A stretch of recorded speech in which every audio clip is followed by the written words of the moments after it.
And what we're doing this year is to kind of ask folks, you know, I showed you at the beginning we had the yes or no with Prop R.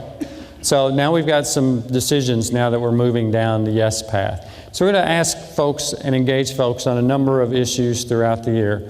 Coming up before too long is we're going to ask folks about calendar. We're going to present you with 3 calendar scenarios, and we're going to ask you what you like and don't like about each one.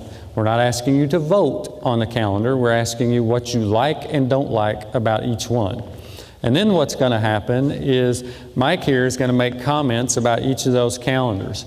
Then we're going to turn around and we're going to send Mike's comments after we curate them to make sure that all of his comments are on the topic and none of them are vulgar. And then we're going to send them back to you. And then you're going to get to see the comments that people across the community made around these calendars. And you're going to be given roughly 20 stars, and you're going to see 8 or 10 comments. And you can put up to 5 stars on a comment. And that way we can begin to see what pieces really resonate. And our calendar committee is going to use that to take your input on the scenarios to then begin to build the calendars. So what you're going to see are just scenarios. And 2 of them are kind of alike, but one of them is very different. And that is an after Labor Day start. We hear from people about we should start after Labor Day. Well, now you're going to get to see a calendar of what an after Labor Day start looks like. Maybe you like it, maybe you don't like it. Okay, block scheduling. We're asking a committee to take a look at block scheduling. They're meeting tomorrow night. Part of their charge is to develop model schedules for people to give feedback on. So they'll be doing that work. Redistricting. So we've got elementary schools that are overcrowded. Classrooms are overcrowded. We've got elementary schools where we have some space.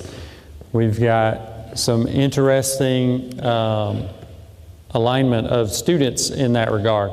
So we're taking a look at where kids live, what our boundaries are, and we've got that group meeting. That group will actually form later this week. We'll notify those folks of who's going to be on that committee, and then they'll start work. That work will be throughout kind of the fall and winter. And then in the spring, that group will present scenarios of redistricting for you to take a look at and then comment on, and then kind of keep tweaking and running scenarios until we get down to something that we can act upon probably in the March to April range. And the last thing is going to be facilities. We're going to engage people on facilities. That tool that we're going to use for the calendar with the starring piece, we're going to use that same thing for facilities. We're going to ask you what needs work in each of your buildings, and then you'll be able to star that, and that will probably start second semester.